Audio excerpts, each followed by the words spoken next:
What sets us apart from other organizations doing similar work is our strong foundation in social work theory and practice.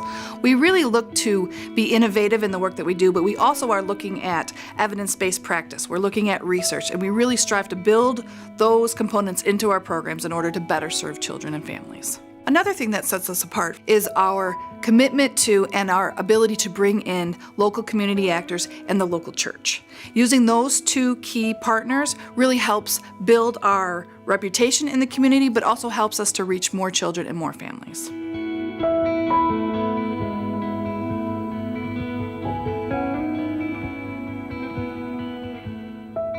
It's vital for children's development to grow up as part of a family, to feel loved, to have an attachment to a primary caregiver, which simply can't be provided in an orphanage. Children have a God-given right to a family. Foster care is a solution for those children that do not have access to their family of origin. So the long-term impact is that we're changing cultures. The concept of placing a non-related child into a family has been a new initiative that has thrived over the years.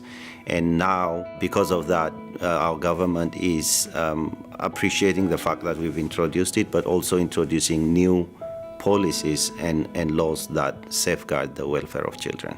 The biggest impact we've seen is children beginning to thrive, having left an orphanage, moving into a foster family.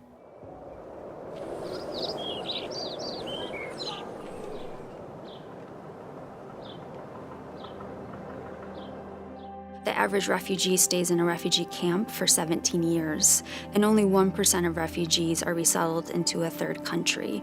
So the reality is that a child who enters a refugee camp will grow into an adult there, that adults are raising families and growing into grandparents in a refugee camp setting.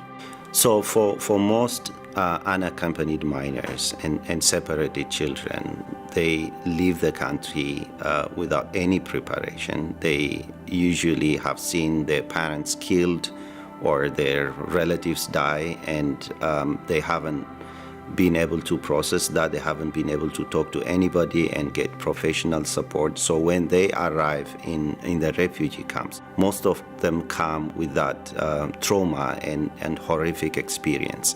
Our services will be providing mental health services for those that are struggling with grief, loss, being survivors of war and displacement. In addition to that, alternative family-based foster care. So working with foster parents who are taking care of unaccompanied and separated children.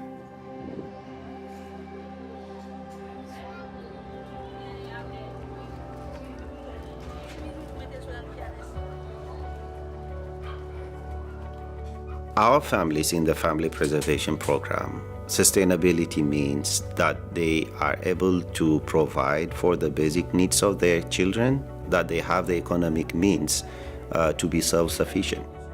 In Haiti, we have a family who started selling papitas and donuts, and they have just blossomed with their business, growing into and hiring 2 employees. That was their drive, and that was their personal goal, was to start and grow that business so that they could provide for their family.